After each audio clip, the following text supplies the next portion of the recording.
In section 10-4, we are going to be posting from the cash receipts journal into the accounts receivable ledger as well as the general ledger, and also preparing a schedule of accounts receivable, just like we prepared a schedule of accounts payable in chapter 9.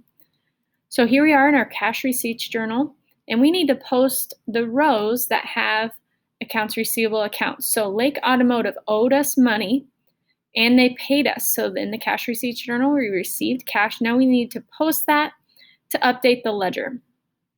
So date, CR11 for cash receipts journal, page 11.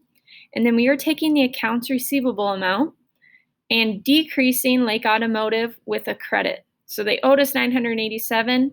Now we're decreasing that by $381. So now they only owe us $606.32. Finally, take the customer number 130 back up into the cash receipts journal. So the posting from the cash receipts journal is much like we've done in the past, but it's just important to know that you will use the accounts receivable amount when you are posting to a company name. Next, at the end of the month, when we total up our journal, we want to total and make sure that our debits equal our credits. So we will take our debit amounts and our credit amounts and put them into the chart to make sure that debits equal credits. And then we'll also want to prove cash. So the amount that we started with, beginning the month with $18,000, received $57,000. So that's from the debit column of our cash receipts journal. Total that up, subtract how much we paid, which is the credit column of the cash receipts journal, and ultimately hope that our two numbers match what we have on our next unused check stub. At the end of the month, we also need to post our totals as we've done in the past. Last day of the month, page number,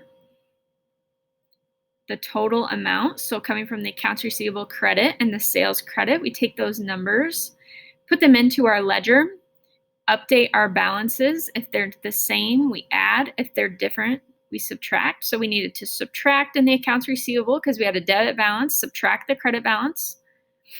We needed to add in our sales because we had a credit balance, and we added another credit balance. Don't forget to take the account number back up into our journal. So that is posting to the general ledger from the cash receipts journal. We'll do the same for sales tax payable, same for sales discount, and the same for our cash, so that we post all 5 of our totals into the respective ledgers. Once we're totally done posting for the month, we have our completed accounts receivable ledger. So this shows how much each of these 6 companies owes us. Accounts receivable means we're going to receive money. These companies owe us money. So instead of having to go into the ledger and sift through all that we have, we are going to put these into a schedule of accounts receivable.